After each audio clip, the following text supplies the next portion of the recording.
Boa noite, boa noite, boa noite. Que saudades. Nossa, eu tô todo perdido aqui, que a última vez que eu abri live foi o que? Há um mês atrás.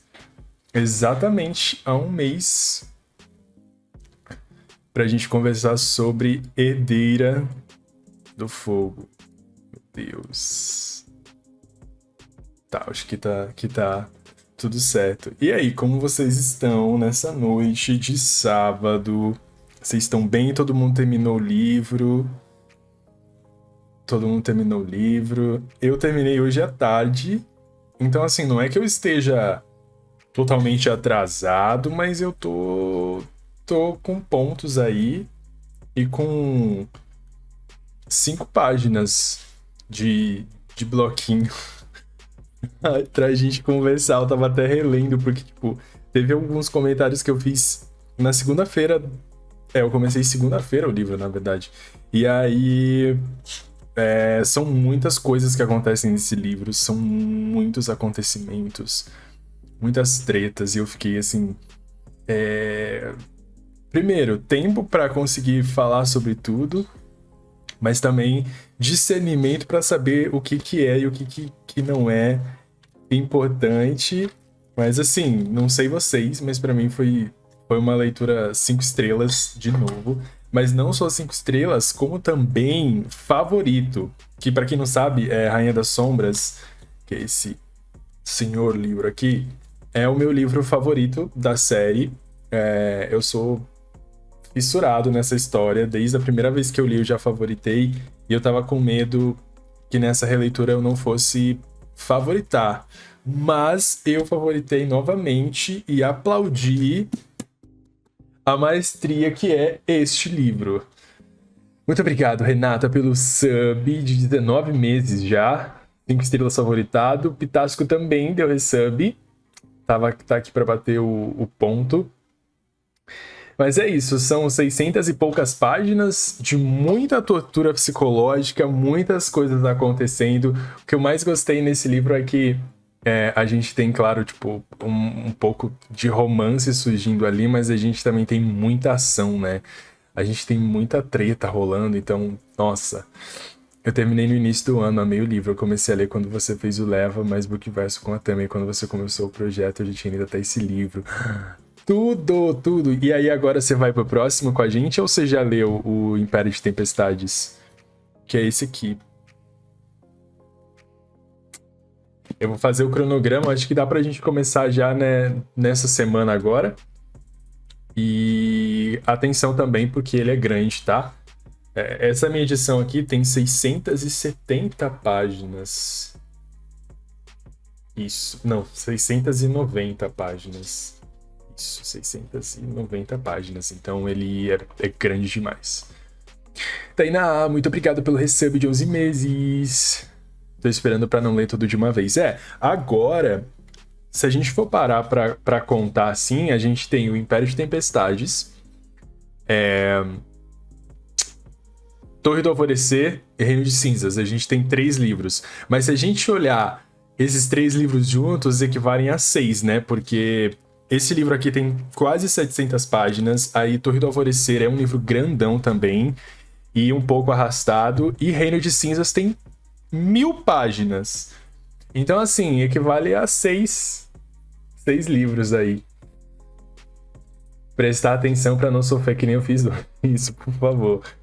Enfim, para quem é novo por aqui e chegou na live hoje, a gente costuma fazer um processo de repassar todos os acontecimentos do livro, comentar o que a gente gostou mais e o que a gente não gostou. Geralmente gostamos de muita coisa e odiamos pouca coisa, pelo menos nesses livros, né, que a gente leu da outra live desse.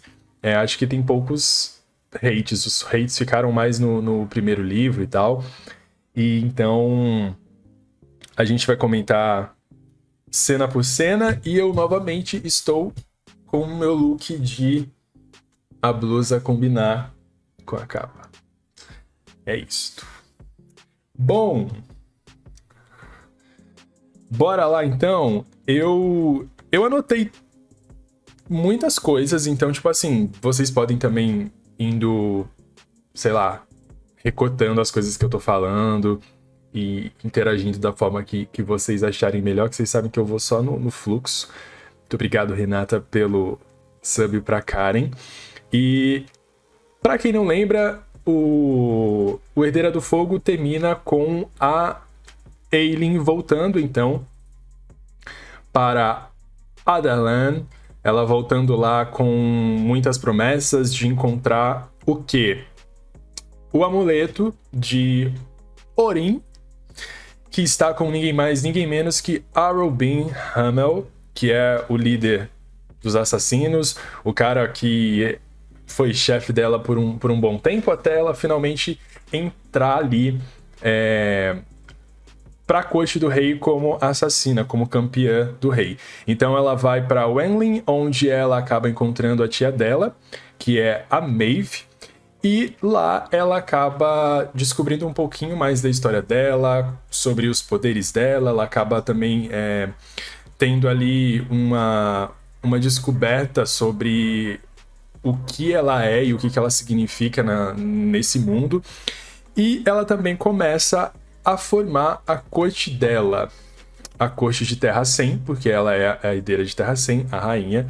Então ela começa a formar a corte dela, e a primeira pessoa quem ela convida para a corte é ninguém mais ninguém menos que Rowan Whitethorn, o macho feérico que causa muitas tremedeiras.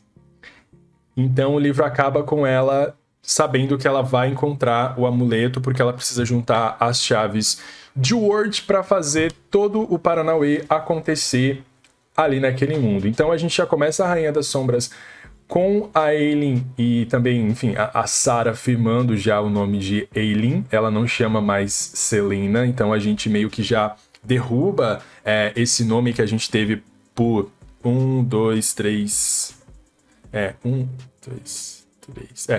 3 livros e meio.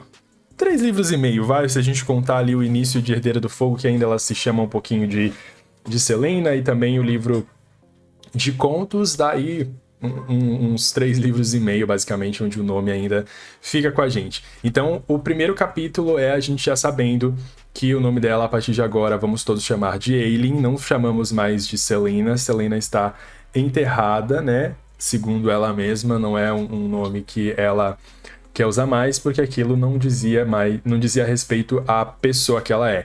Então, Rainha das Sombras começa com a gente sabendo que agora ela vai se chamar Ailyn, e um dos primeiros atos é o livro ter essa ligação com o final de Herdeira.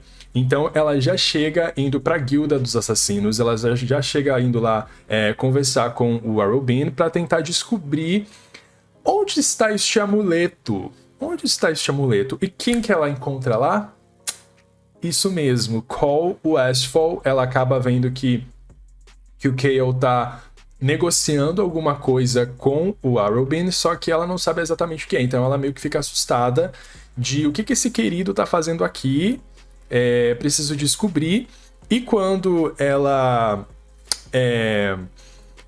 vai falar com o Arobin, ela acaba, descobrindo algumas coisas não tão legais. Mas antes de ela ir conversar, a gente tem uma cena que eu gosto muito, que é uma cena que apresenta pra gente uma personagem nova, que é a Nesrine Falik.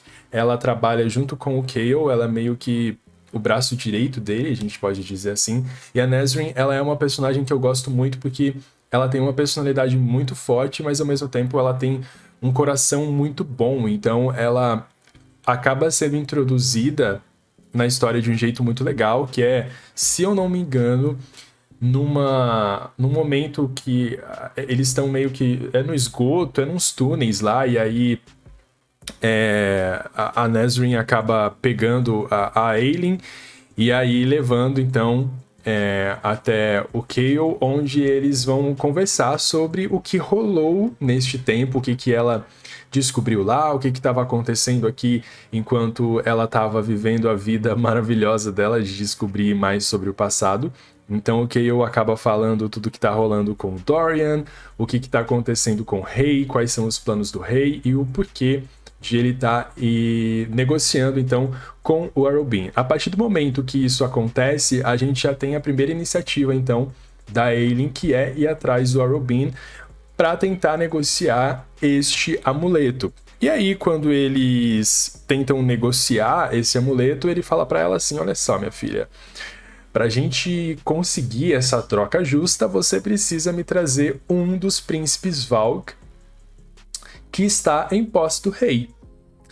Ele simplesmente dá para ela uma das piores coisas que alguém poderia pedir, que é um dos príncipes Valg, que, para quem não lembra, príncipe Valg é aqueles príncipes feitos de sombras, enfim, que estão dentro das pessoas lá. Eles precisam ter um hospedeiro humano, de certa maneira, e eles acabam possuindo os corpos, então tendo esse controle se a pessoa usar um colar e essas coisas todas. Então é por isso que o Dorian tem este príncipe Valg dentro dele. O Chaol, ele tava muito chatinho no começo e eu acho que super se justifica, assim, né? Se a gente levar em consideração o que ele foi pra Aelin desde o primeiro livro, eu acho que é uma crescente normal pra mim, e eu entendo o motivo de vocês terem achado ele chato, insuportável e tal, porque ele realmente ele faz ele tem uma postura muito tóxica em relação a ela, essa possessão, né, de tipo... eu tenho controle sobre você, você tem que fazer assim porque eu mando e não sei o que e tal. E a Aelin, ela tipo assim, tá nem aí pra ele, entendeu? Ela não se importa com essas coisas e ela dá um chegar pra lá nele, só que da posição onde o Chaol tá hoje e o que tá acontecendo com o melhor amigo dele, não acho que seja justificável ele agir da forma que ele age com a Aelin, mas você entende de onde vem, sabe? Tipo, você não passa pano, mas você entende a motivação de ele estar agindo daquela forma. Então eu meio que só tolero, sabe? Eu só tolero esse estilão dele. Inclusive eu comentei aqui, o Chaol e o Dorian cheio de prepotência, os dois, né? E é legal de ver que durante todos os livros iniciais a gente tinha uma Aelin muito contida, mas de certa maneira sanguinária em relação ao que ela queria, o que ela estava pensando, e nesse livro ela tá muito mais incisiva, tanto que ela já começa dizendo: não, o meu nome não é mais Celaena, é Aelin, e eu quero que você me chame assim. Então ela já põe ali uma obrigatoriedade para eles. E ela acaba descobrindo também que o rei está em posse do priminho dela, do Aedion, de mais uma pessoa viva lá de Terra 100. Tá na posse do rei. E aí os capítulos iniciais do livro vão ser sobre isso, então. Vai ser a Aelin tentando conseguir o príncipe Valg pro Arobin, porque ela quer o amuleto, e também tentando salvar o Aedion, porque a partir do momento que ela conseguir salvar o primo dela, eles vão conseguir reunir a corte de novo e ver o que eles podem fazer para reerguer Terra 100. E eu acho que é legal esse início de livro, porque assim como foi no terceiro, a gente tem a apresentação de vários novos personagens, tanto no núcleo da Aelin, como a Nesryn e o Aedion também, né, que tipo, a gente vai conhecendo muito mais a fundo ele, apesar da gente já ter tido um pouco da personalidade dele em Herdeira do Fogo. E do outro lado, a gente também tem as questões com a Manon, né, a gente vai vendo outras nuances dentro da história dela, o que vai acontecer agora quando ela, a partir do momento, na verdade, que ela se tornou a líder das 13. Então tem muita coisa acontecendo, e eu já ouvi algumas pessoas falarem sobre o início de Rainha das Sombras ser um início lento. Eu acho que ele é um início lento também, mas é porque ele vai te situar em todas as coisas que estavam acontecendo enquanto, sei lá, a Aelin estava treinando, vivendo a vida dela lá em Wenley. Então, tipo, as coisas precisam agora ficarem mais focadas no aqui e no agora, e como a gente já tem um pouco de noção do background, tipo, o plano de fundo, onde que ela tá, como é o castelo e essas coisas, eu sinto que a Sarah enxuga um pouco as descrições desses lugares e acaba focando, então, mais na cena das tretas, né, de tipo, as coisas rolando, tanto que, se eu não me engano, as coisas acontecem bem rápido, né? De tipo assim, a partir do momento que eles conseguem tirar o Adrian de lá, o livro anda. Então, sim, você fica meio parado no início, mas quando eles tiram o homem de lá e salva ele, aí sim o livro começa de verdade. Eu só não lembro se isso é nas 100 primeiras páginas ou se leva umas 200 páginas. Eu real não lembro disso. Mas uma das coisas que eu também gosto nesse livro é que a gente tem uma personagem nova, mas que não é tão nova. Para quem leu os contos de Lâmina da Assassina, que eu por isso insisti pra gente ler juntos e fazer uma live sobre, é que neste livro a gente conhece, tem na verdade o resgate da Lysandra, né? E em um dos contos de Lâmina foi alguém que teve um embate ali com a Celina, mas que depois você vê que, na verdade, ela tá para mais aliada dela do que qualquer outra coisa. Então é muito bom, pelo menos para mim, assim, ver esse despertar dos personagens, esse crescimento deles. E a Lysandra, ela é uma personagem muito complexa, porque eu sinto que ao mesmo tempo em que ela precisou agir de diversas maneiras para sobreviver dentro da guilda, como uma pessoa que o Arobin, enfim, tinha ali como uma escrava, uma pessoa que estava presa a ele, ela também soube quando dar um passo em direção a Aileen, por exemplo. E no início a gente vê que a Lysandra, ela não sabe exatamente o que a Aileen é, ela não sabe que, sei lá, ela é uma rainha e tal, ela vai descobrir sozinha depois, mas é bacana ver que elas têm um momento muito bonito juntos, né, que é quando a Aileen vai conversar com ela pra, tipo assim, não vou te ajudar nem nada. E aí a Lysandra traz pra conversa a questão do Wesley, que foi a pessoa que a Lysandra amou e que o Arobin também matou. E ela fala sobre essas comparações com o Sam, sobre a amizade que eles tinham. E aí ela também traz uma outra personagem que não é tão importante assim, mas eu vou fazer uma menção honrosa a ela, que é a Evangeline, que é a garotinha que a Lysandra tá cuidando. Ela, entre aspas, podemos dizer que ela adotou a menina lá, mas ela tá cuidando. E aí elas se aliam, então, e a Aileen acaba trazendo a Lysandra pra mais perto dela. E as coisas vão acontecendo aí agora com mais personagens, porque a gente tem ponto de vista da Aileen, a gente tem ponto de vista da Lysandra, a gente tem ponto de vista da Manon, a gente tem ponto de vista da Elite, a gente tem o Kael, a gente tem o Dorian, o Rowan. Meu Deus, deu 8. Tem muito ponto de vista esse livro, então, tipo assim, é coisa atrás de coisa acontecendo. E nesse início, assim, o que fica pra gente desse lado, então, da Aileen e tal, é isso, né? É esse ponto aí que a gente falou. Porém, do outro lado, a gente tá vendo, então, a Manon onde? Em Morat, que é este lugar onde ela precisa ir como uma missão, né, junto com as 13, onde elas meio que vão servir, vão estar lá treinando para o Duque e também o Vernon, né, que é o Perrington e o Vernon, enfim, esses dois esquisitos aí. E elas acabam descobrindo que elas foram mandadas para lá porque testes precisam acontecer. Ao mesmo tempo em que a Aileen está tentando salvar a própria linhagem dela, o rei tá tramando com outras pessoas.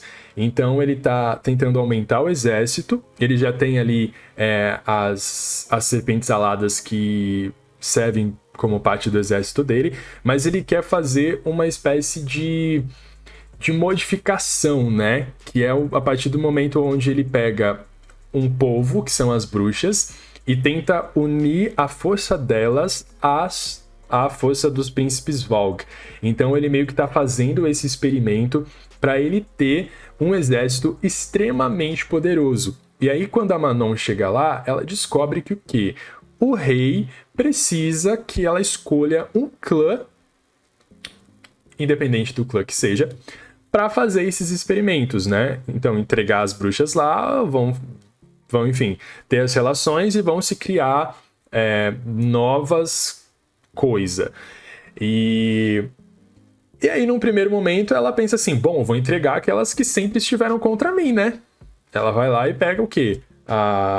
As pernas amarelas e tal. Só que ela não percebe que isso vai ferir, né, o povo dela. Então ela entrega isso, só que parece que não é o suficiente. E aí, mais pro meio do livro, a gente vai descobrir que eles querem uma representante das Bico de Ferro, só que ela não vai entregar ninguém do povo dela.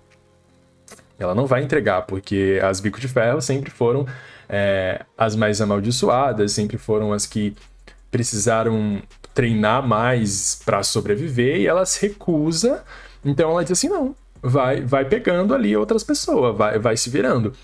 E aí, ao mesmo tempo, a gente tem uma proximidade diferente com alguém que mora lá, que na verdade é a Elide, que ela é sobrinha do Duque, né? Acho que é isso. Ou do Vernon, eu sempre esqueço.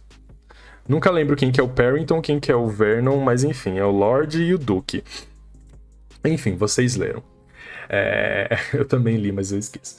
E aí, no início, ela desconfia toda da queridoca, né? Ela desconfia toda da Elide, diz assim, o que você é uma espiã? O que você é aqui? E a Elide, pobrezinha, gente, ela é muito sonsinha, ela é muito fofa, muito tímida, e ela tem medo da Manon. Imagina assim, uma garota que viveu ali servindo o tio dela por muitos anos, de repente chega uma pessoa, uma mulher poderosíssima, que é a Manon, que tipo assim, ela chega, você já sente no seu coração que vai dar ruim, e ela fica tipo assim, não, minha senhora, não tô fazendo nada aqui, tá tudo bem, nunca que eu te espionaria. E eu amo essa relação das duas, porque ao mesmo tempo que ela tem medo, ela também oferece algumas pistas pra Manon, e a Manon não é boba, então ela meio que vai puxando isso pra ela, né? Ela vai descobrindo mais sobre essa garota, e aí no meio do livro a gente tem uma coisa muito legal, que é a gente descobrir a linhagem dela, né? A gente descobrir a linhagem dela, mas enfim, a gente fala mais pra frente disso. E outra coisa que eu acho bonito nessa relação do lado da Manon também é como a gente vê mais das outras bruxas, né? A gente acaba descobrindo mais da Astrid, Sorrel também. Então, toda essa relação delas, essa família, né, que as 13 são, a gente vai conhecendo muito mais a fundo neste livro. E é uma das coisas que eu mais amo. Mas agora, voltando lá pra Darlan, a gente vê então o Chaol, a Nesryn, a Ailyn se organizando para conseguir trazer o Aedion, pegar o Aedion de volta, e aí durante o bailezinho eles conseguem trazer ele de volta. Conseguem recuperar lá, foi muito mais rápido, muito mais simples do que se pensava. A Ailyn fica meio tremida porque ela vê o Dorian e ela fica assim, meu Deus, desapareceu o meu querido amigo. Meu querido amigo se foi. Né? Não tá lá nos seus melhores momentos. E aí a gente tem um grupo um pouquinho maior quando eles resgatam o Aedion. Aí, enfim, tem aquela conversa toda da Ailyn com o Aedion, do tipo assim, ai, que saudades que eu tava de você. Nossa, nunca pensei que veria alguém da minha família de novo. E enfim, eu acho muito legal essa relação dos dois, porque eu acho que, independente do que fosse acontecer com a Ailyn, assim, ter a base familiar dela é importante, sabe? Por mais que enfim, o Aedion tenha ali os seus problemas, tenha as suas escolhas dentro da história e os seus interesses, ter alguém da família, da linhagem dela é algo que faz com que ela se mantenha firme nas coisas. E aí a gente tem o primeiro surto, né? Quando o Aedion consegue contato do que precisa, que é ele descobrir que a Ailyn fez um juramento de sangue com o Rowan. E aí a gente vai descobrir também o quanto os juramentos de sangue, principalmente relacionados a rainhas, são importantes neste livro. Porque o Rowan, ele não é só, sei lá, alguém que faz parte agora da corte da Ailyn. Ele é o Kahanan dela, né? Ele é a pessoa que vai ali dar a vida para salvar e para proteger ela. E aí o Aedion fica meio tremido com esse sentimento, porque ele queria ser isso pra ela. Ele que queria dar a vida por ela, né? Então você vê ali as coisas meio estremecidas entre os dois. Mas depois, com o tempo, ele vai entendendo, porque, pelo menos pra mim, no início, passava aquela ideia de que sim, talvez ele queria estreitar mais os laços ali, porque se você tem uma linhagem com duas pessoas muito próximas, essa linhagem vai se tornar mais forte. E aí ele percebe que talvez não é bem isso que deva ser feito. Então ele aceita o Rowan como, enfim, a pessoa que vai proteger a Ailyn, e aí ele fica, tipo, quietinho, pianinho, tanto que uma das minhas cenas favoritas é quando o Aedion fala alguma coisa pra Ailyn, tipo, num tom meio possessivo, e o Rowan chega e diz assim, tu não fala com ela assim não, hein, garoto? Tu cala tua boquinha, hein? Que na próxima vez eu te quebro todo. E aí o Aedion diz assim, tá bom, eu vou ficar quietinho aqui, não vou fazer nada, e ele não faz mesmo. Ele trabalha agora como, sei lá, um segundo no comando das coisas.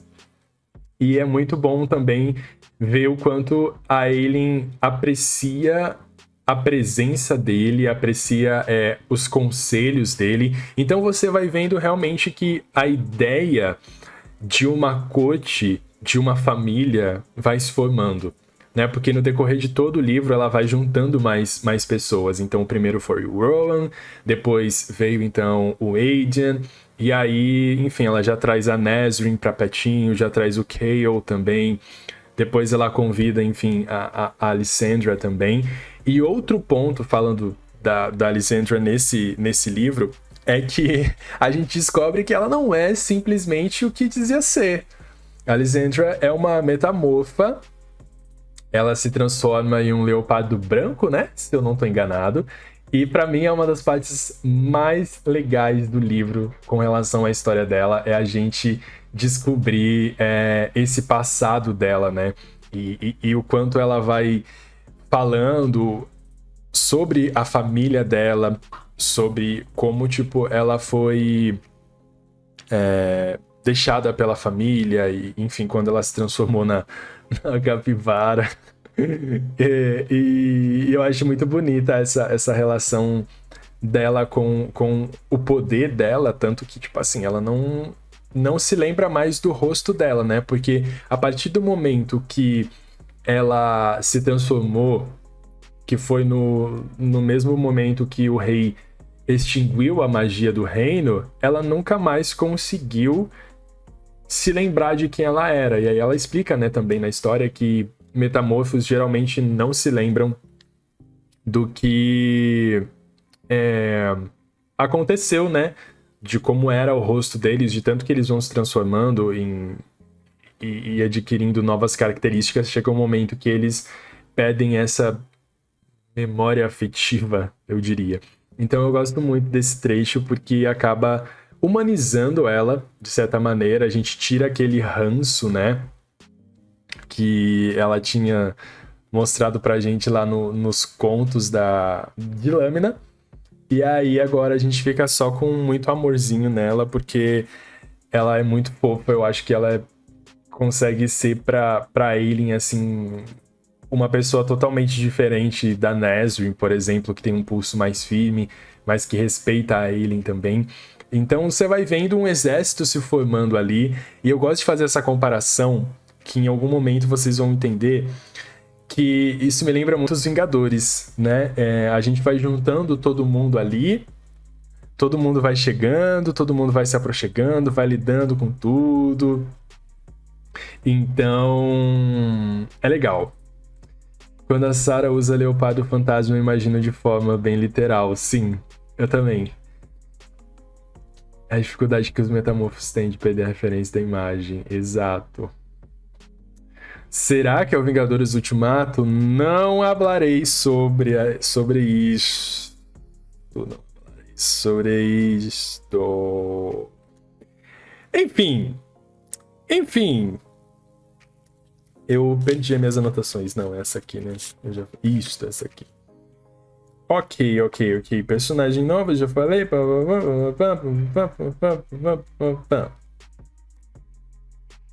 Tá.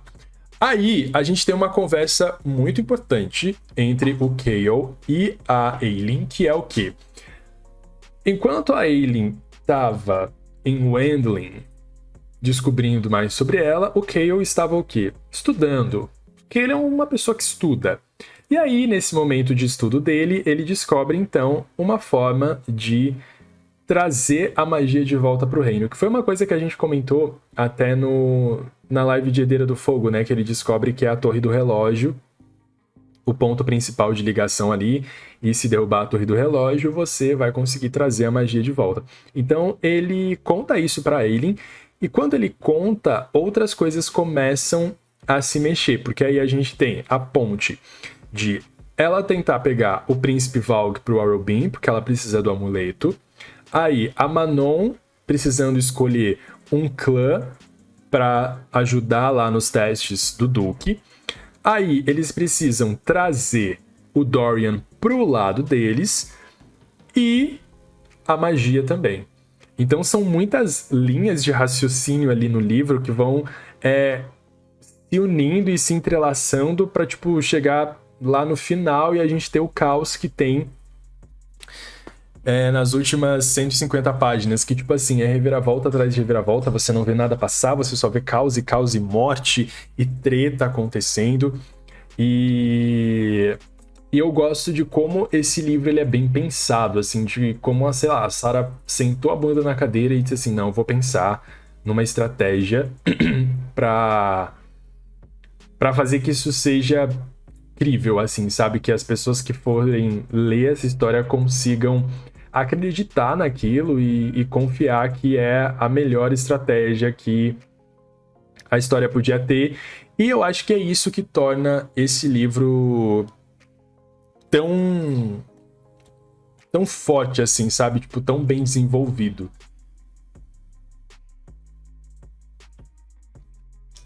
E, enfim, quando ela descobre que é a Torre do Relógio, ela diz assim, é agora.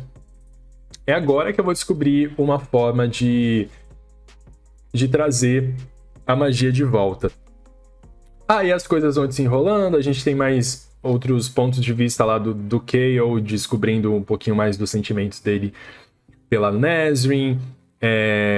A Lysandra começa a ganhar muito mais espaço. E aí a gente também tem um pouco da... eu anotei aqui que eu queria fazer um disclaimer. Pra quem leu Lâmina da Assassina, vocês lembram da Ansel, né? Da personagem com quem a Ailyn conversa lá no Deserto Vermelho, etc e tal. E aí tem uma cena em específico que eu falei na época que ia ser citado, que é quando ela se apresenta, a Ailyn se apresenta como Ansel para um dos príncipes Valg. Eu só queria fazer esse parênteses aqui porque eu lembrei que eu tinha comentado que quando chegasse essa cena eu ia comentar. E aí eu acho que é naquela cena do baile mesmo, né? Do aniversário do Dorian, que ela chega e diz pro príncipe Valg lá que olá, eu sou Ansel. Enfim, era só esse momento que eu queria falar para vocês mesmo. Tem, tipo, nada mais de importante. E aí também tem mais do Arrowbeam, né? Porque uma das coisas que o Arrowbeam acaba, sei lá, usando como arma para trazer e obrigar a Aelin a pegar o príncipe Valg é que ele diz para ela que ele tem o lugar onde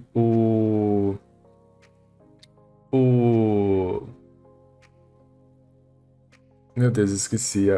Eu fui ler o comentário da Fernanda e me embolei. Calma aí. Meu Deus, me fugiu total o que eu ia falar. Que ele sabe onde o Sam foi enterrado. Ele usa o Sam como uma forma de, tipo, dobrar ela, assim, porque ele usar, tipo, essa chantagem emocional com uma pessoa que ela amou tanto na vida e essas coisas todas acaba, tipo, mexendo muito com ela. Então ela diz assim, não, eu vou fazer isso, eu vou conseguir essa resposta pra você e trazer esse príncipe. E aí eu já até puxo que eu ia comentar depois, é que eu acho a visita dela ao túmulo do Sam uma das cenas mais bonitas desse livro.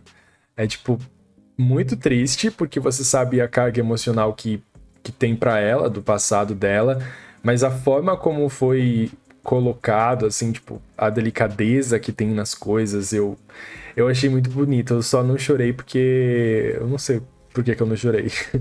Mas se eu estivesse em outro momento da minha vida ou da minha semana, eu teria chorado, provavelmente. Provavelmente eu teria chorado. Eu chorei igual um condenado nessa cena do túmulo. Nossa, sim. Na primeira vez eu chorei.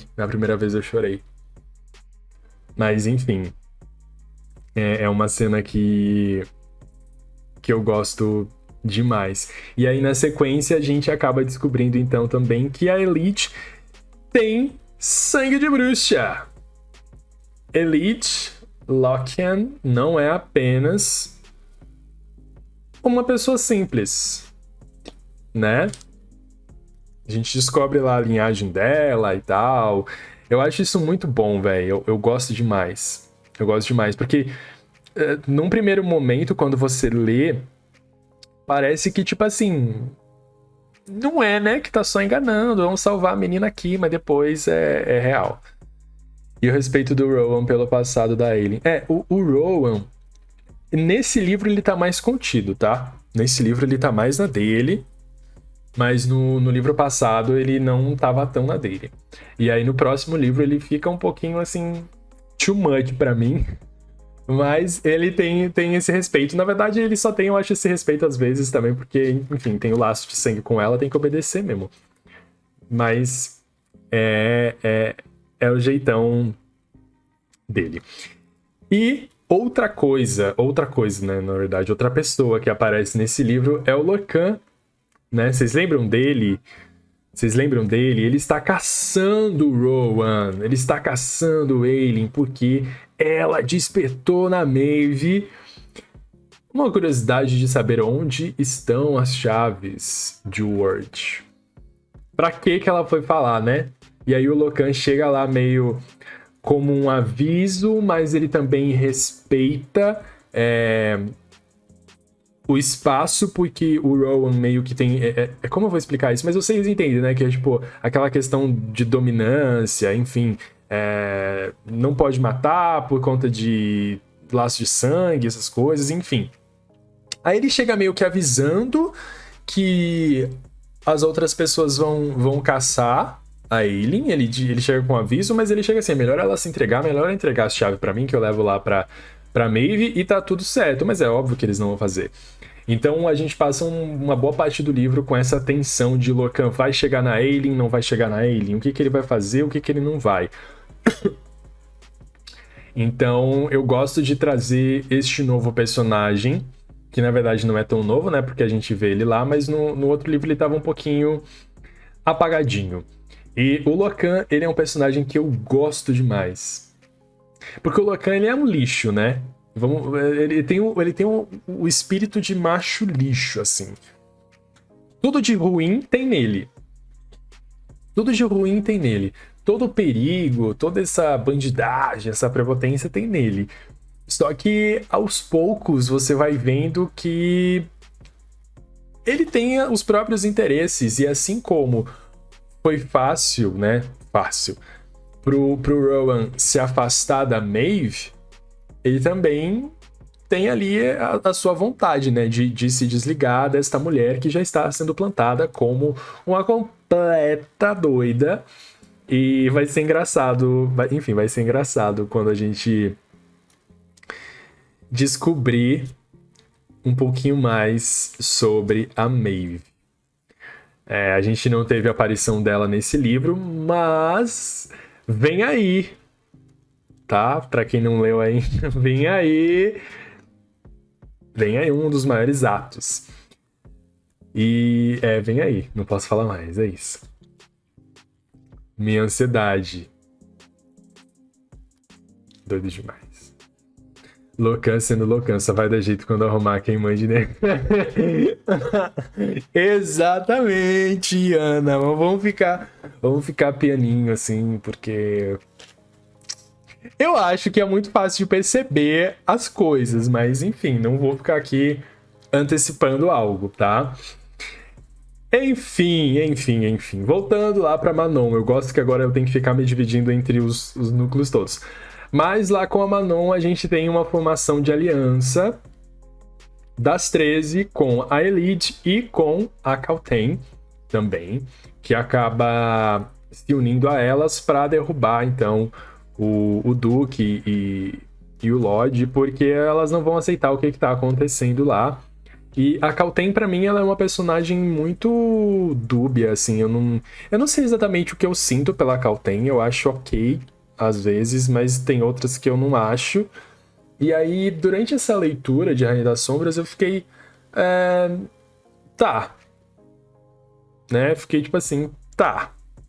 Mas pra mim tava meio não fede nem cheira, entendi a presença dela no livro, né, porque depois ela acaba ajudando no que acontece mais lá pro final da história. Mas pra mim ela é um grande okzão, assim, né? É uma personagem que é só usada com um único objetivo, que é ajudar as meninas lá a resolverem tudo. Deixa eu ver. Aqui, o Agent. Ah, ok. Ah, tem uma coisa que eu queria voltar, que eu esqueci, que eu adiantei o comentário. Quando a gente vê a Aileen visitando o túmulo do Sam, ela fala uma frase que ainda talvez não faça muito sentido, mas que vai fazer depois, que é a frase que diz que o Sam poderia ser parceiro dela. Eu acho que é uma das poucas vezes nesses primeiros livros que a gente ouve falar sobre o laço de parceria, sobre o que esse laço significa para um feérico, e ela cita isso no túmulo, né? Ela diz que ele poderia ser o parceiro dela. Então isso já abre meio que as portas para algo que vai vir aí nos próximos livros, e vai ser bem interessante o significado que isso vai ter dentro do universo. Enfim, apenas um outro ponto. Como assim ler Edeira antes de Torre? A gente já leu Edeira. Inclusive, eu achei que a Aileen e o Rowan seriam. Não sei. Aí em Edeira vem que o Rowan já teve uma parceira. Ah, não, o bot tá errado, gente. Já passou, tipo, 8/4. A gente tá em maio já, não. Enfim. Não liguem pro bot. Tá tudo bem. Tá tudo bem. Tocou no nome do Sam, eu choro. Simples assim. Gata. É difícil, é difícil. Tá. Aqui. Sam é assunto sensível a qualquer talk stand. Sempre. desde o comecinho, assim, você já fala o nome dele, você fica com aquilo. Enfim, aí a gente tá lá com a Manon e ela acaba usando a Elide aí como uma espiã, né? Porque a Elide não era uma espiã, mas ela vai servir como espiã para as bruxas, porque ela tá aliada com elas, somos melhores amigas, vamos lá combater o mal. Vamos lá combater o mal. E aí a Elide conta pra ela o que está acontecendo nas masmorras, né? Na câmara, lá nesses testes. Ela fala sobre essa visita que ela fez lá, sobre quem que estava lá dentro e, enfim, todo o peso, toda essa tensão que tem em relação a esse experimento, a esses testes. E é muito legal como o livro vai ficando pesado a partir desse momento, né? Vai ficando pesado porque a gente entra ali numa questão de melhorar essas pessoas, tornar esse exército muito mais poderoso e não sei o quê. Essas conversas mentalmente me deixam bastante encucado, viu? Você tá falando do Rowan com a Aileen? É porque, assim, quando você faz o juramento de sangue, você meio que vai ter acesso a essa pessoa. Tipo, você não fica ouvindo as memórias, os pensamentos dela, mas você pode ter... Você estreita esse laço. Eu, inclusive, nem lembrava que tinha isso, pra vocês terem ideia. Que é isso aí, são os Kahanans, né?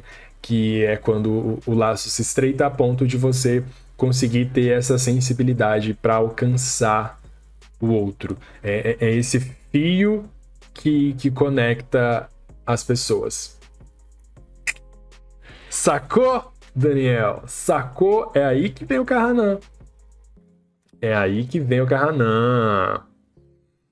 Eu acho muito legal. Pra mim, o lance do Kahanan e da parceria, pra mim, são tudo. Eu amo demais.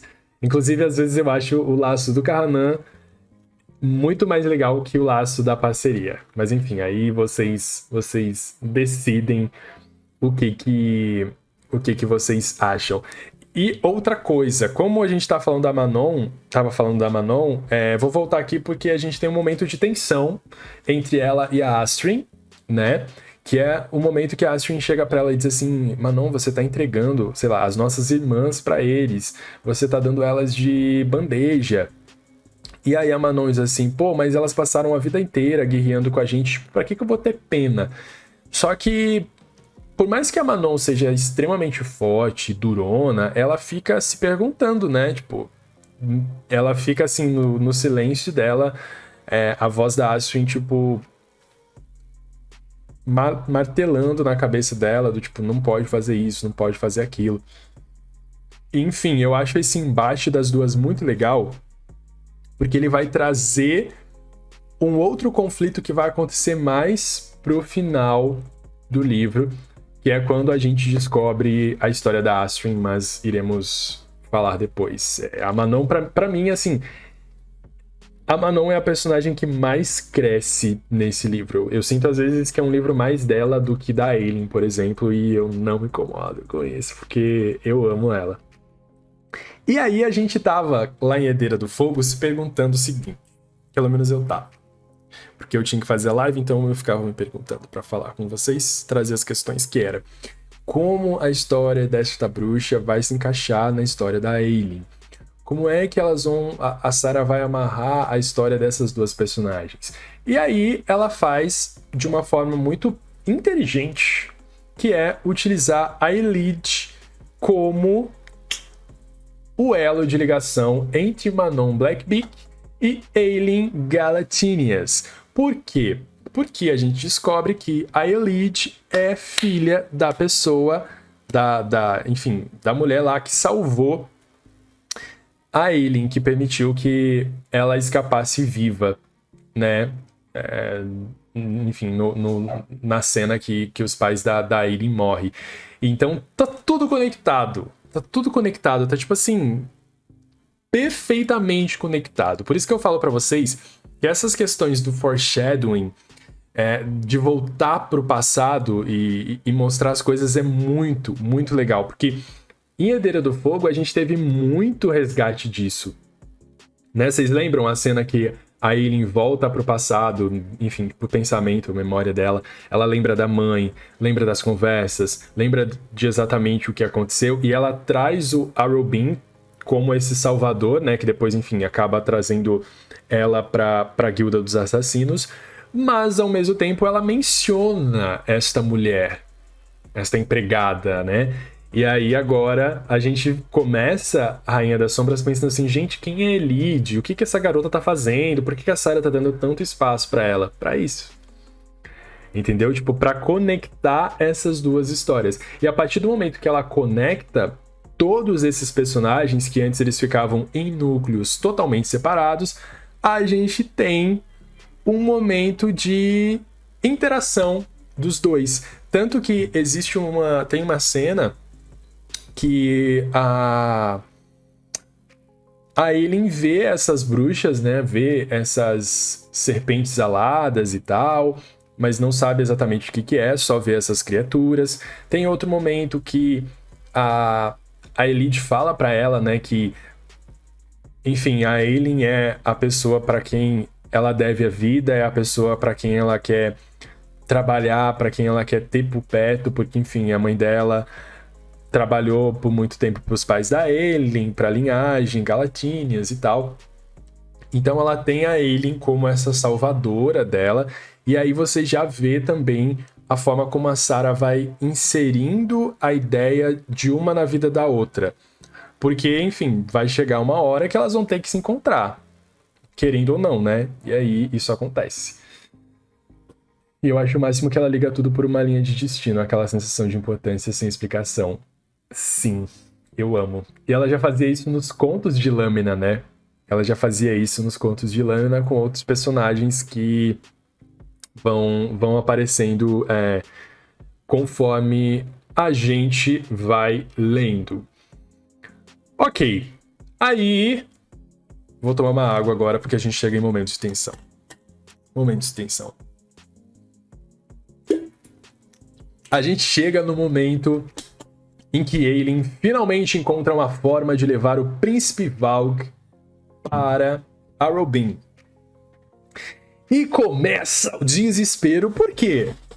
Porque é óbvio que o Arobin não ia ficar sem tramar alguma para Aileen, né? Quando ele coloca... Meu Deus, quando ele põe... É o anel, né? Quando coloca o anel na mão dela, eu fico assim... Meu Deus! Meu Deus! Que nervoso! Quando começa todo o caos lá, de eles tramando o que vai acontecer, tem a conversa com o Arobin, ele fala o que é pra fazer, o que não é pra fazer. Nossa, essa cena é muito boa, velho. É muito boa, é muito boa. Eu fiquei assim, completamente fora de mim. Porque, tipo... É uma coisa, gente, que, sei lá, se fosse o final do livro ali, imagina você ficar, sei lá, 1 ano e pouco esperando sair um outro livro, sabendo se ela ia conseguir escapar ou não. E aí depois a gente descobre que é uma mentirinha, mas tipo assim, pô, é muito bom, porque cria uma tensão na cena e pra quem tá lendo que é tipo desesperador. E o mais legal pra mim nesse livro, que foi uma coisa que eu também anotei, é que tipo, muitas coisas acontecem sem o leitor ver.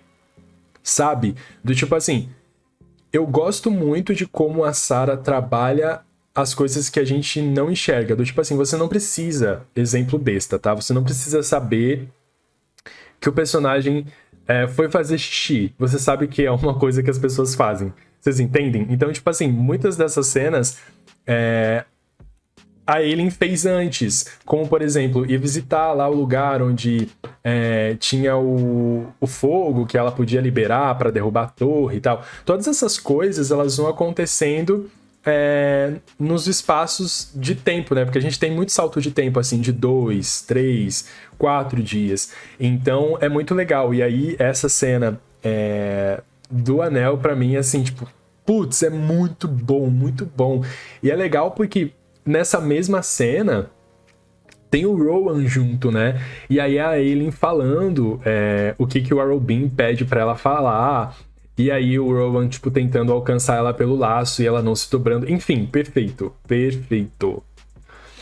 Eu li Império de Tempestades na época do lançamento.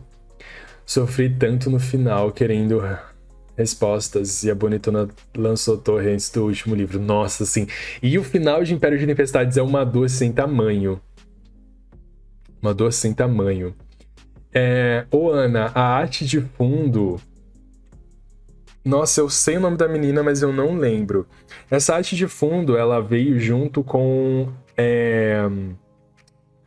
Reino de Cinzas. Se você procurar essa arte, se você jogar, sei lá, Kingdom of Ash no Google, você vai achar, porque ela veio como contracapa em alguns livros.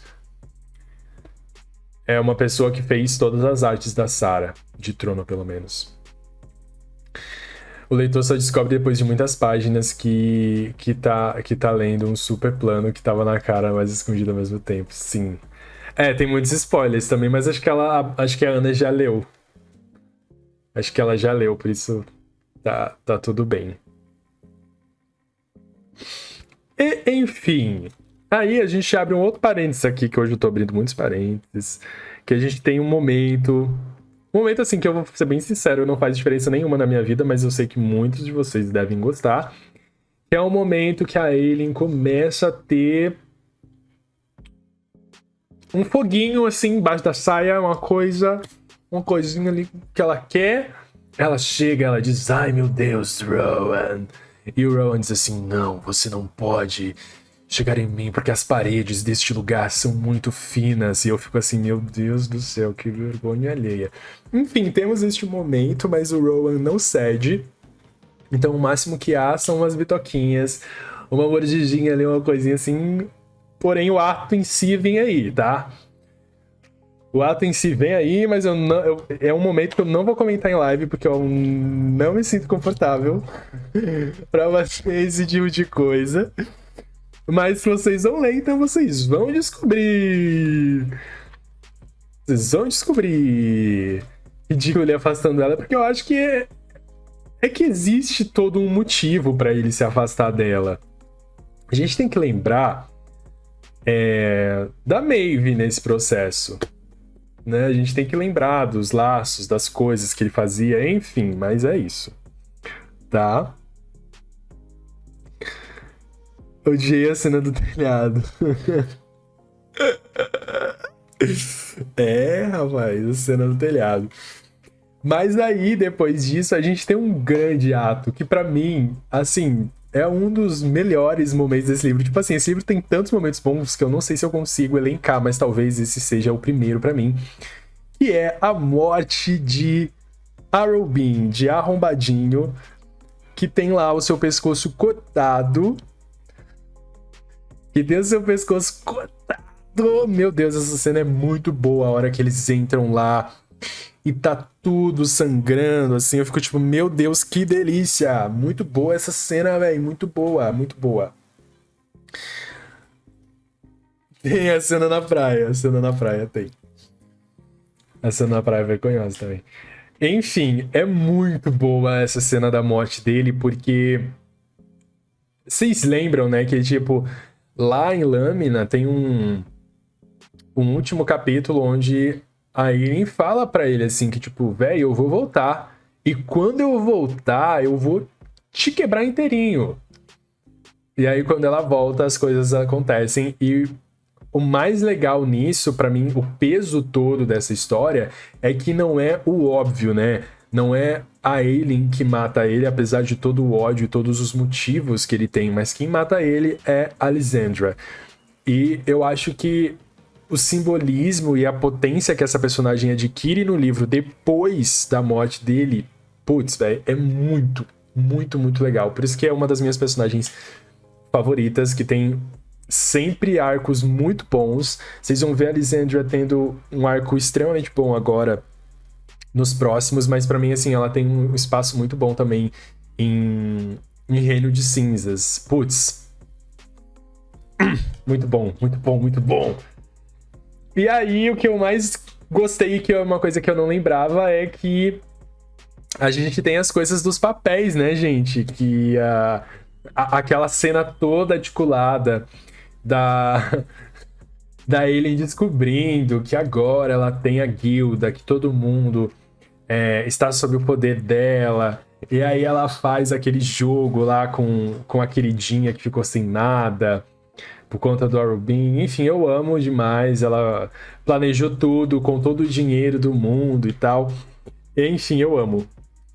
Ele foi muito importante para dar a Selena as armas que ela precisava para ser a Aileen, mas a que custo? Pois é. Pois é. Ninguém mandou ele ser ridículo. Lissandra é meu denguinho. Se errou, foi tentando aceitar. Não, pra mim ela só errou lá nos contos de Lâmina. Depois é só uma sequência de acertos, porque ela é maravilhosa. Eu amo demais. Ok, essa parte a gente já falou. Ok, ponto importante. Ponto importante. A gente descobrindo mais sobre o Errolwan, né? Eu acho que a gente falou sobre ele na live de Herdeiro do Fogo, né? Que ele é meio que o demôniozão lá, o cara que tá tramando todas as coisas. E aí, nesse livro, a gente descobre aonde está o corpo do querido, né? Onde é que ele tá, que é Morat. E quem está lá? Manon. Eu amo como ela conecta essas coisas, cara. Pra mim, assim, palmas. Palmas demais. Palmas demais. Porque é muito legal você ver que o que estava acontecendo lá para fazer os testes e os experimentos tem uma ligação muito forte com o Eraman estando lá, sabe? Então, eu amo demais e eu gosto de como essas coisas vão sendo descobertas, né? Como eles vão lendo as marcas, como ela vai conectando todas as coisas. Então, eu amo. Eu acho tudo, mas ainda não é momento da gente falar muito sobre o Errolwan. Vai chegar aí. Mas é aquilo que eu disse pra vocês na live de Herdeira do Fogo. Prestem atenção neste nome. Prestem atenção neste nome. Todos os arcos acabam se conectando e tendo um motivo de por que estarem separados. Exato. Eu acho que foi a melhor forma de você ter uma história que se sustenta nos próprios acontecimentos e não uma coisa que você, tipo, vai acontecendo e você diz, ah, então é isso. Não, tipo, tudo ter acontecido desse jeito, com um espaço, com uma coisa mais lenta. Inclusive, eu entendo muita gente que fica meio assim, ok, por que a Manon tá aparecendo nesse terceiro livro, sendo que, tipo assim, nem é tão importante, mas depois vai ser importante. Mesmo esses capítulos da montanha sendo chatos, eles são muito necessários para tudo o que acontece no final e depois. Exatamente. Exatamente. E a cena da Manon com o colar Valg, quem surtou também? Onde ela fala a frase icônica, devoradora de mundos. É outra parte que pra mim, assim, é um surto total. É um surto total. Agora eu sou a devoradora de mundos. Eu fiquei assim, meu Deus. Chega a manteiga derrete. Me arrepiei inteirinho. Nossa, muito bom, muito bom. Muito bom.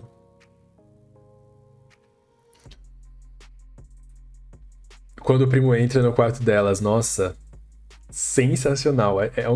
São cenas, assim, dignas de algo cinematográfico. Que eu amo demais. E ele com medo dos olhos da Manon. Tem que ter, né? Ela é a maioral. Aí depois disso a gente tem então a Alessandra sendo levada lá pro rei. Agora o rei tem mais alguém na posse dele. Antes era o Aedion, mas agora é a Alessandra. E aí acontece uma das cenas mais legais pra mim também do livro, que é o primeiro momento em que a Aileen vê a Manon e acha ela bonita. Eu amo essa cena. Ela fala dos cabelos. Ela fala da serpente alada, e ela disse, nossa, que bonita. Pra mim, assim, ó, um sabor, esta cena. Olhos do Rei Valg.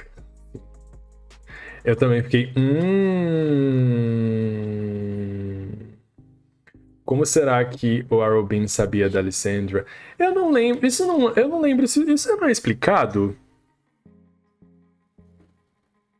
Eu lembro de que eu li isso, mas eu não anotei.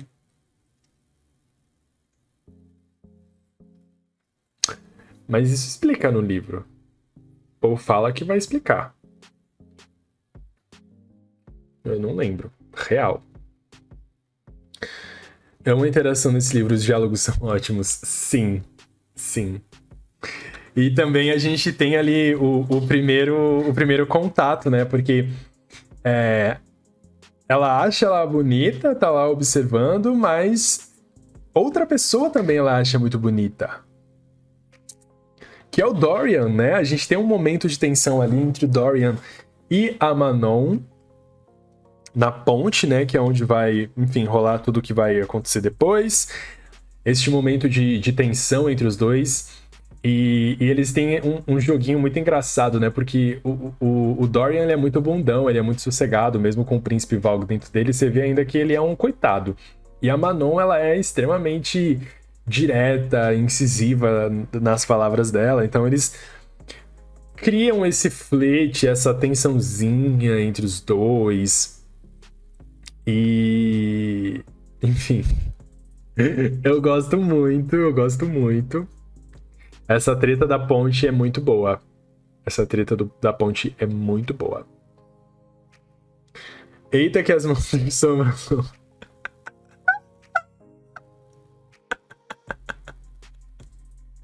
Eita que as mãos de sombras vão roçar. Ah, eita, mãos de sombra. Eita como roça. Eita como roça as mãozinhas. A linha do destino agindo novamente, pois é. E é legal, né, que tipo, enquanto você tem uma cena de tensão, você tem uma cena divertida, um flertezinho ali, roça em mim, e depois dessa cena a gente tem outra cena forte, que é a cena, então, de Vernon e Elide, né? Essa cena fortíssima. Eu acho essa cena fortíssima. E depois vem outra cena forte, que é a cena da história da Astrid, né? Que ela acaba contando, então, pra Manon o que a avó da Manon fez, né? Com o bebê, todas as coisas. Eu acho essa cena muito forte. Toda vez não, né? Que eu só li 2 vezes.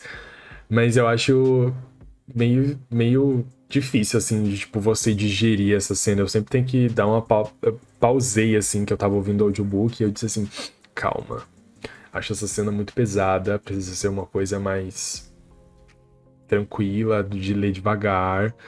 Mas essa cena é pesadíssima. E aí, pra mim, é, tipo, mais um indicativo de o porquê as coisas acontecem, sabe? Tipo, essa cena só é possível de acontecer e o leitor não achar estranho ela acontecer no momento em que ela rola, porque antes disso, lá no comecinho do livro, a Astrid começa a ganhar espaço porque ela rivaliza um pouco com a Manon, né? Tipo, ela começa a questionar, a trazer essas perguntas, esse lado mais humanizado, esse coração que eles dizem que as bruxas não têm. Então é legal de você pensar como as cenas que você vai lendo depois só acontecem por um motivo. E isso só dá pra fazer com esses núcleos mais separados, né? Porque se você for jogar isso do nada, assim, quem vai ler vai achar muito fraco. E aí eu acho que por isso que a gente fica tão impactado com essa coisa toda. A explicação da Astrid me quebrou, por isso a defesa das bebês bruxas. Sim. Ela é muito importante, ela é uma querida. É uma querida. E aí, a gente já tá, o quê? Passou da metade do livro, né? Que essa explicação já tá bem no final do livro. A treta já tá rolando solta. E aí a gente tem, então, um momento que a Ailyn decide trazer de volta lá a Celaena pra ir confrontar o rei. Então, ao mesmo tempo que a gente tem a Ailyn e o Chaol indo pra lá com o rei, a gente tem o Aedion e o Rowan indo lá pro negócio onde a Ailyn achou... como chama em português? Fogo do Inferno? Que chama? Acho que é, né? Não lembro, que eu li no coisa Hellfire. Não sei se ficou assim na tradução. Mas é o fogo lá pra derrubar a torre e tal. E aí a gente tem, então, esses dois lados separados, assim, né? E o Lorcan também tá ajudando, né? Vocês viram? Vocês viram ele ajudando lá? Pois é, ele tá lá ajudando. E aí, na conversa com o rei, o rei descobre, na verdade ele já... Na verdade não descobre, né? Ele fala pra Ailyn que ele sabe que ela é a herdeira de Terra-Sen, que ela é a Ailyn Galatinias, que não adianta ela enganar ele. E ela totalmente, assim, fazendo um teatrinho, uma coisa lá que o rei achou que ele ia cair, só que na verdade ele não cai, porque enquanto ela tá indo, o rei já foi e voltou umas 3 vezes. Né? Já foi e voltou umas 3 vezes. Acho que isso abriu muito os olhos da Astrid sobre nem tudo que as matriarcas faziam ser certo. Sim. Acho que por isso ela tá sempre questionando a Manon sobre a opinião dela, não da avó. Eu acho muito, muito forte esse ponto também. Enfim, gente, aí o ápice de Rainha das Sombras é essa treta, então, do rei. Porque enquanto a Ailyn tá lá enganando o rei, falando as coisas com ele e obrigando ele a interagir com ela, a gente tem o outro lado tentando derrubar a Torre do Relógio. Então é muito, muito tenso o momento, porque você percebe a Ailyn contando os minutos na cabeça, ela dizendo assim, não, eu preciso enrolar ele mais um pouco, eu preciso que ele fale, eu preciso que ele diga o que ele tá pra dizer, eu preciso tentar salvar o Dorian. E aí você não vê se eles estão conseguindo ainda libertar a magia ou não, então é uma cena muito intensa, muito intensa. E quando a torre cai e a magia é finalmente resgatada, todo mundo sente. E eu gosto demais dessa cena porque mostra, pra mim pelo menos, o controle que a Sarah tem dos núcleos dela, né? Porque você poderia ficar só com o núcleo da Ailyn ali, dizendo... a magia voltou. Mas não, ela faz as bruxas sentirem de um jeito, ela faz o Rowan, o Lorcan ali sentirem também, faz a Ailyn ouvir esse chamado do fogo dentro dela. Então, cada uma dessas criaturas, dessas pessoas, enfim, sente de um jeito. E a gente tem aí mais um momento daqueles que pra mim é o meu top 3, junto com a faquinha no pescoço, que é a Lysandra se transformando no leopardo, né? A capivara no leopardo e comendo tudo. Ela simplesmente, assim, destrói tudo. Eu amo essa cena. Nossa, essa cena, velho, é tão foda. Nossa, essa cena, assim, eu grito muito, assim, de tão boa que é. De tão boa que é. Essa cena do povo sentindo o poder de volta eu consegui ver perfeitamente na minha imaginação de tão bem escrita que foi. Sim. E você percebe que, tipo, não precisou de muito, sabe? Ela teve um controle muito bem ali das palavras que ela ia usar. Então, todas as pessoas sentiram e a gente consegue ver isso nas páginas do livro, o que torna essa memória de cena muito memorável, pelo menos para mim. Às vezes eu penso que o rei sempre soube que a Celaena era a Ailyn, só não era o momento de mostrar ainda esse conhecimento. Eu acho que também o Tata, eu acho que deve... A gente não sabe, na real, né, se ele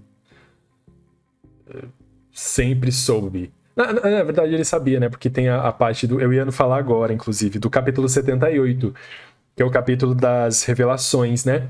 O capítulo das revelações, que a gente descobre que o rei tem dentro dele o Erawan, que era ele quem carregava o demônio dentro dele, e aí ele tenta passar uma visão de que ele sempre amou o filho, que tudo que ele fez foi para salvar o filho, que ele precisa de perdão e tal. E eu disse assim, meu filho, morre de uma vez. Morra de uma vez. Eu fiquei com tanta pena do rei. Francamente. Quem tem pena é galinha. Não tenha pena. Não tenha pena. Ele mereceu o que aconteceu com ele. Bundão. Porque aí vocês percebem o porquê que o Dorian é bundão. Que o pai dele também foi. Porque ao mesmo tempo que você via o Dorian lutando contra o príncipe, você podia ter uma visão do rei lutando contra o demônio. É claro que, no caso do Erawan, ele já estava no corpo do rei há muitos anos, né? Então, tipo assim, não tem como eu comparar os meses que o príncipe Valg ficou no Dorian com os meses que o cara ficou no rei. Mas vocês entenderam o meu processo de pensamento. Tu ainda tá falando, mano. Exatamente. Marquem esse capítulo 78, tá? Pra vocês voltarem depois, porque ele é um capítulo bem legal. Ele revela várias coisas, inclusive uma que eu lembrei aqui que é muito lá do começo e vocês não falaram, mas eu lembrei agora, o negócio da interação da Aelin com o Gabriel, que é o pai do Aedion. Vocês lembram disso que acontece lá em Herdeiro do Fogo? Tem essa citação no livro também. Enfim, só um outro parênteses meu, voltando lá para a página 1 do livro. Para a página 1 do livro, mas enfim, queria falar isso também. Mas eu gostei dele deixar claro que o Dorian era filho dele, não do demônio lá. Sim, eu acho bonito também, mas não valia de nada.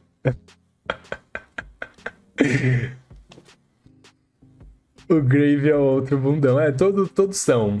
Todos sões bundões neste livro. Outra coisa que eu anotei aqui, que o castelo de vidro já era, né, meus amores? Quebrou tudo, não tem mais castelo de vidro, acabou, derrubou tudo. E agora a gente entra numa parte tensa, que eu tenho até uma curiosidade para contar sobre este momento para vocês, da primeira vez que eu li. Mas para situar, então, o rei está morto, né? O rei está morto. A gente sabe onde o Erawan tá, que ele tá lá, enfim, em Morad. E aí tudo fica assim, quebrado lá, não existe mais. Agora é muro de vidro. Queria saber mais do Dorian, mano. Desgraça. Outra coisa que acontece, uma treta que eu acho justíssima de acontecer, é quando lá em Morad a Manon se dá conta, então, de que ela precisa salvar, de que ela não quer viver à sombra da avó dela.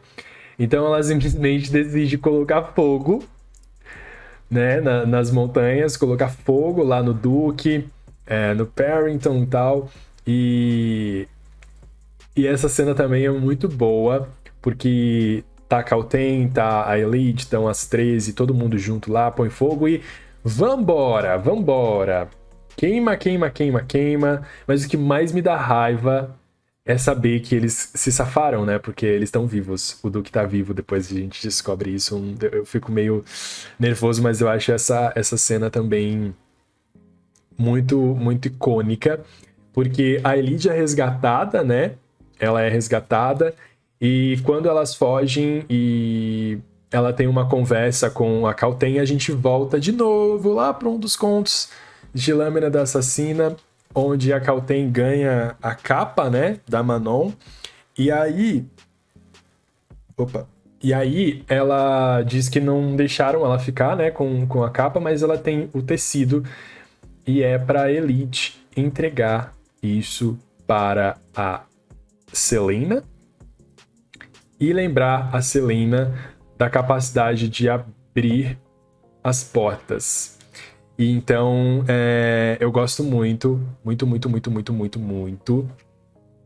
dessa cena, porque é uma cena que tem muito significado, principalmente com o início da história da Elide e da Manon, né? Porque A Elide chega lá como uma pessoa que tem essa linhagem das bruxas, enfim, essa conexão com elas, mas a Manon chega e diz pra ela assim, não, eu sei aonde a Ailyn está, você vai pra lá, porque quando a Ailyn salva a Manon da cena da ponte, né, onde elas se conhecem e tal, e ela entrega pro rei e tal, as coisas, quando ela salva, elas ficam meio com essa dívida entre as duas, né? E a Manon sabe que em algum momento ela vai ter que pagar.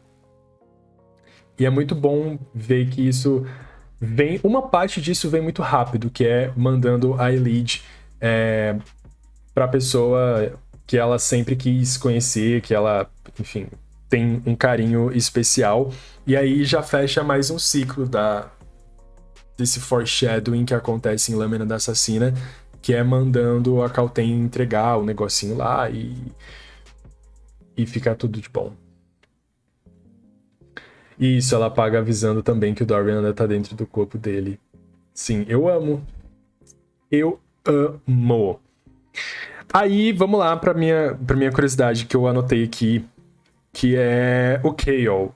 Não sei se vocês que começaram Rainha com raiva dele e terminaram com raiva, porque eu lembro disso, que eu li na época pela primeira vez o Herdeira do Fogo, eu tava com muito ódio do Chaol. Aí eu comecei a Rainha das Sombras com muito ódio dele. E eu lembro exatamente, assim, de estar na minha cama, na casa dos meus pais, e falar assim, meu Deus, eu espero que este homem morra. Foi exatamente isso que eu falei. Em 2015, tá? Aí acontece a cena da coluna dele lá e tal, que o rei quebra e coisa. Eu lembro que eu chorei tanto quando ele pede os movimentos da cintura pra baixo. Eu fiquei me culpando tanto por sentir o que eu senti que vocês não têm noção. Eu fiquei assim semanas mal sentindo isso. Eu disse assim, gente, por que eu senti isso por ele? E agora ele tá assim, ele perdeu os movimentos, o que a Sarah vai fazer com ele? Nossa, fiquei muito mal, velho, muito mal. E dessa vez, quando eu fui reler, eu já tava assim, não, eu já sei o que vai acontecer, mas agora eu torço pela felicidade dele. Eu torço pela felicidade dele, mas fiquei com culpa na época, eu novinho lá, mó triste. Mó triste, velho. Senti uma raiva dele, mas depois da conversa da Ailyn, dessa parte dele passou tudo. Foi culpa das suas energias ruins, foi só no seu livro que aconteceu isso, inclusive. Que você nem lembrava, né? Mas aí, gente, outro parênteses, outra ligação que dá pra gente fazer. Vocês lembram que em Lâmina da Assassina, a gente tem um capítulo que fala sobre uma personagem. Uma personagem, tá? Uma personagem que tem muito sonho de seguir a vida da sua família, que foi uma família de curandeiros, né? Ela fala muito sobre um lugar chamado Torre Sesme, sobre Antica. Pois muito que bem, é nesse final que a gente descobre para onde a gente vai, né? Para onde Chaol vai, aonde existem curandeiros que vão conseguir fazer ele recuperar estes movimentos. A gente vai para a Torre Sesme. Então, Rainha das Sombras é o último livro que vocês vão ver o Chaol, tá? No próximo eu já aviso que ele não está. Se eu não me engano, acho que a gente não tem... A gente deve ter alguma coisinha dele bem no início, mas tipo assim, tchau, tá? Então vai ser um livro sem o Chaol. E é legal de você ver as conexões que são feitas, porque pra mim mais uma personagem incrível está chegando. Na verdade ela já chegou, né, porque ela tá lá, mas vai ser muito legal de ver isso, só que a gente vai ver só em Torre do Alvorecer, tá? Então se preparem, porque que vem aí. Ele vai embora. Meu Deus, Gustavo, pare. Tari. Tchau. Eu amo Torre também, é um livro muito bom. 5 estrelas pra mim. Só na Rehab. Venha, Ana, reler com a gente. Venha reler com a gente.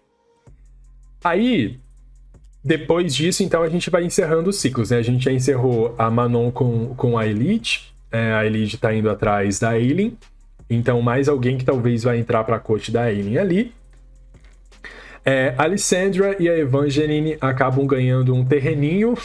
Um terreninho lá pro norte, né? Lá pro norte. A Aileen dá esse terreninho pra ela, que é da família do Aegon, enfim, dos Ash River. E ela vai lá com a garotinha porque ela precisa ser feliz. Agora ela se chama Lady Lysandra. Eu amo essa coisa. Aí a gente vê também que o Duque e o Vernon sobreviveram. E o penúltimo capítulo é muito marcante para mim, que sou... Nem lembro como chama esse chip. Madorian? Não lembro como é o nome do nosso chip. Mas, enfim, é o chip em que a gente vê que o Dorian tá lá no castelo sozinho, agora ele é rei, ele vai precisar reconstruir o reino dele, com as coisas, e quem dá uma passadinha lá pra dar um oizinho pra ele, Mandalorian. Quem passa lá? A Manon. A Manon. Eu amo esta cena. Apenas os maiores. E é muito engraçado porque, tipo assim, a Sarah descreve como se a Manon não tivesse com isso na cabeça, né? Porque ela diz assim, ai, ela voou, né? E aí ela resolveu dar uma passadinha. Resolveu dar uma passadinha lá. E aí ele olha para aquela moça bela encarando ele. E depois, assim, fica com aquela sensação de, tipo assim, ele não lembra exatamente o nome. E aí a sequência dessa cena, que é o ponto de vista da Manon, começa assim, Manon Blackbeak. Eu fico assim, que foda, mulher, você é muito boa. Você é muito... Não, eu até marquei a cena aqui. Eu vou ver essa aqui, ó. Eu vou pegar. Que é pra provar que eu não estou errado. Achei aqui, ó.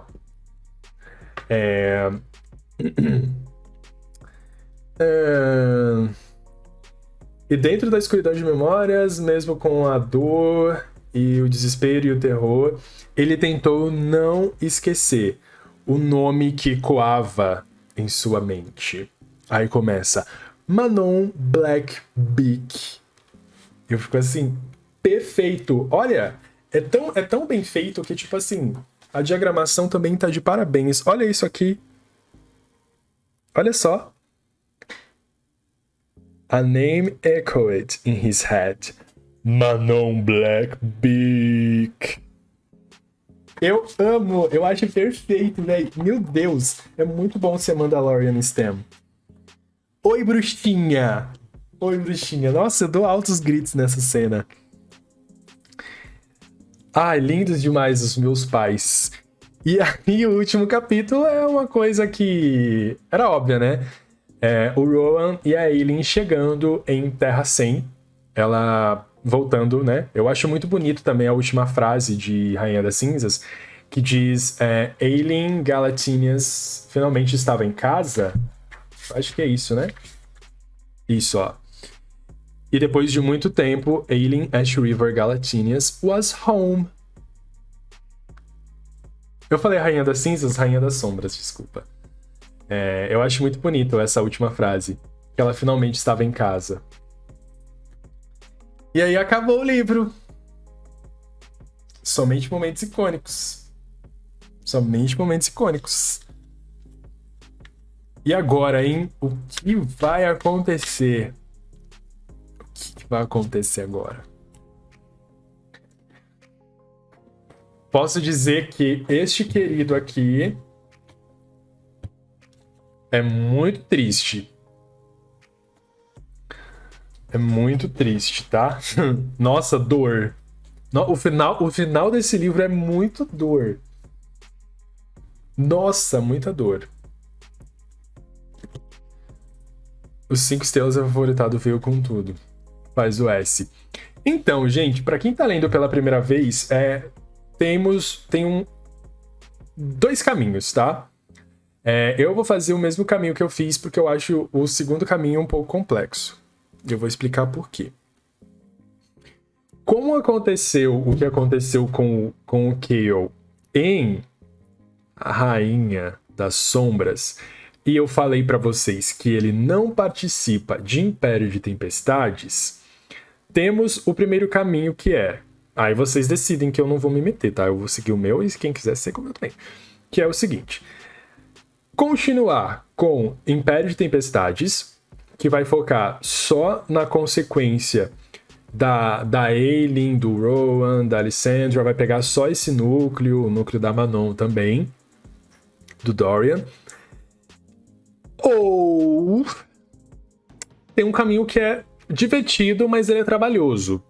Porque Império de Tempestades e Torre do Alvorecer acontecem exatamente no mesmo momento. Então, é assim. Você pode ler um capítulo de Império, um capítulo de Torre do Alvorecer. Um capítulo de Império, um capítulo de Torre do Alvorecer. Tá? Dá pra você fazer isso porque isso significa que o quê? Você vai ficar maluco? Sim, mas vai fazer com que você tenha a sensação de estar lendo um livro só, com todos os personagens no mesmo lugar.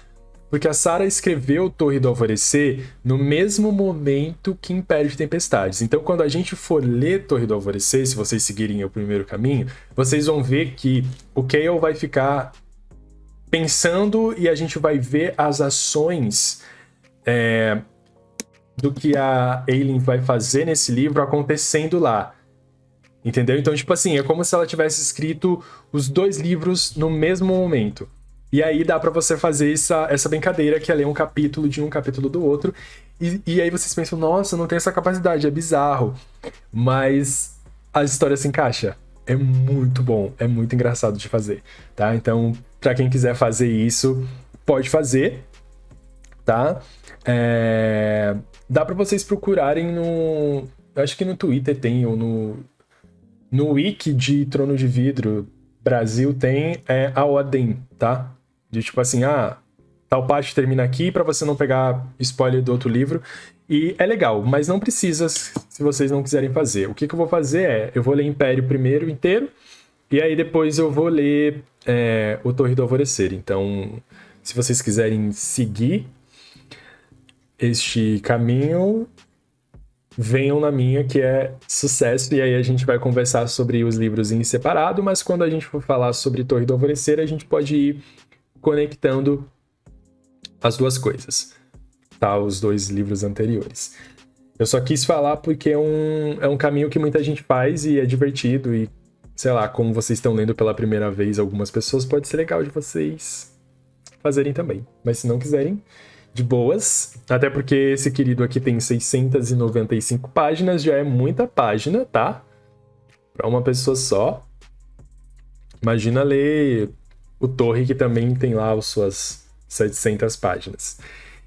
Então é isso, nosso próximo livro é Império de Tempestades. Quem quiser começar essa semana, pode começar. Eu vou colocar o cronograma em algum momento, tá? E é isso. Agora é tarde, já li Torre, pois devia ter até aguardado. Eu avisei, tá?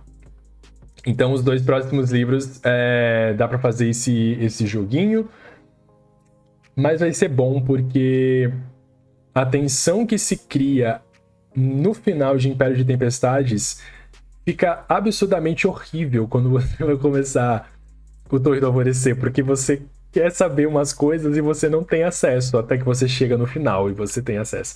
Então é muito legal. É muito legal. Queria muito reler Império, porém não tenho psicológico pra essa leitura. Pra essa releitura, sim. Nossa, o final desse livro é brutal. Brutal. E aí é aquilo, né, que alguém falou que teve que esperar 2 anos pra ler Reino de Cinzas. Uma tortura ali de 2 anos. Sofro demais. Aí depois de Império ir pra Torre é uma tortura, sim, porque como os dois livros foram escritos ao mesmo tempo, você só tá com os pontos de vista separados, né? Porque os acontecimentos, eles são quase a mesma coisa. Né? Você vai ver o direcionamento de exemplo. Sei lá, não acontece isso, tá? Mas é só pra explicar. Explodiu uma bomba em Império de Tempestades. Capítulo 10 de Torre do Alvorecer. Kael está sentado na praia. Mentira, isso não acontece, tá? E aí ele vê a bomba explodindo. É basicamente isso. Então é muito legal de ver.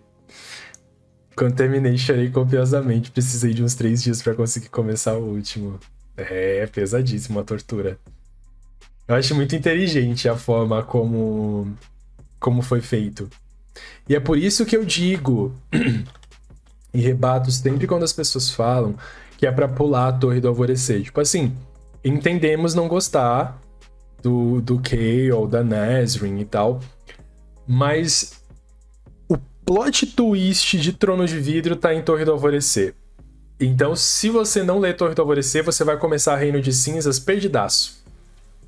Porque as consequências do que acontece em Reino de Cinzas, você só vai entender o porquê delas se você tiver lido Torre. Então, na época que Torre tava pra sair, e Torre saiu, muita gente ficava, não é pra ler, não sei o que. Eu ficava, gente, mas tem que ler, pô.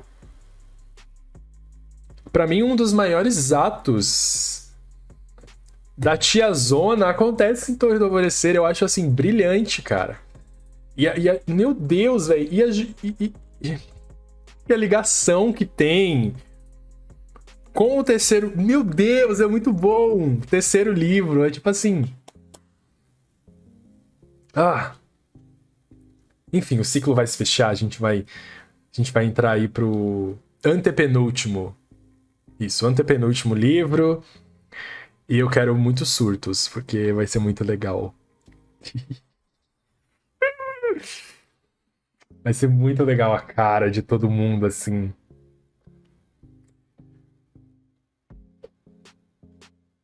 Já vai eu gastar mais dinheiro pra comprar esses 3 últimos, porque, senhor, os preços. É triste. A explicação é top, muito boa, né? Não sei como que alguém consegue ficar sem ler Torre, porque liga muita coisa. É chato, mas necessário, sim. Sem contar que ela foi brilhante em Torre. Ela introduziu um novo lugar com novas culturas e personagens no final da série e conseguiu fazer bem feito. Sim. E é por isso que, tipo, eu fiz vocês lerem o Lâmina da Assassina, que é chato, mas a personagem de um dos contos vai estar lá. Então, se você não lê os contos, você vai começar muito confuso. E aí, quando você começa a Torre e você vê, você fica assim, cara, isso é muito bom.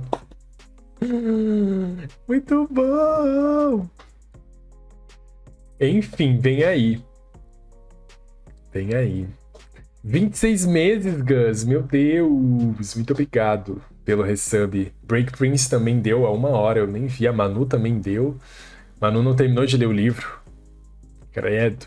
O que você ganha? Todo mundo lendo Império de Tempestades com você, que agora você vai ler com a gente. Então, você ganha a companhia de todo mundo.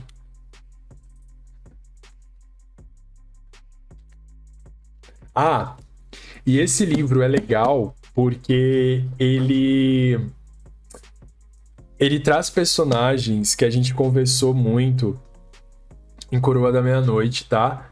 Então, lembram aquelas questões dos deuses, o porquê de Helena, isso, não sei o quê. Esse livro tem. É uma delícia. Eu li Lâmina como terceiro, então achei perfeito, porque matou minha curiosidade de todas as histórias que a Celina contava. Eu também. Eu li Trono de Vidro, Coroa da Meia-Noite, Lâmina da Assassina, Herdeira do Fogo, aí Rainha das Sombras, Império de Tempestades, Torre do Alvorecer e Reino de Cinzas. Foi a minha ordem. Mas como eu lia na época de lançamento, quando eu cheguei em Torre, eu quase não lembrava mais de nenhum conto de Lâmina. E aí agora nessa releitura, como eu tô lendo um por mês, eu já tenho bem fresquinho. Quem aparece quando, como é que aparece. Então vai ser Vai ser massa de fazer. Eu li Lâmina primeiro, sofri horrores, imagino. É ruim, né? É sofrido ler esse aí. Alguém perguntou no grupo se ler a Lâmina agora ou partia pra Rainha, e eu falei assim, por favor, lê a Lâmina. Porque aí vai chegar aqui em Rainha das Sombras, não vai pegar quem é Kalten, não vai pegar quem é Lysandra, e aí fica muito solto. Aí fica muito solto. Inclusive, vídeo de Trono de Vidro, maior canetada do blogueiro Léo Oliveira. Léo Oliveira, blogueiro aposentado, né? Li Lâmina primeiro também, fiquei com medo, porque eu já tinha comprado todos os livros. Pra mim, assim, a história começa a melhorar no final do segundo, mas cresce mesmo no final do terceiro. Então agora, não, pra mim, não decai, tá? Tipo, tem uma ceninha ou outra que é estranha, assim, tipo uma cena de praia e tal, que é nada a ver, mas no desenvolvimento da fantasia, dos acontecimentos, ela não perde a mão não, tá? E eu coloco as minhas duas mãos no fogo pra dizer isso. Ela não perde a mão, não. Só fica melhor a cada livro. E tem bastante romance em Império de Tempestades, tá? Então, quem não gosta de romance, lamento. Mas pra quem gosta, é um prato cheio. Tem bastante romance nesse livro.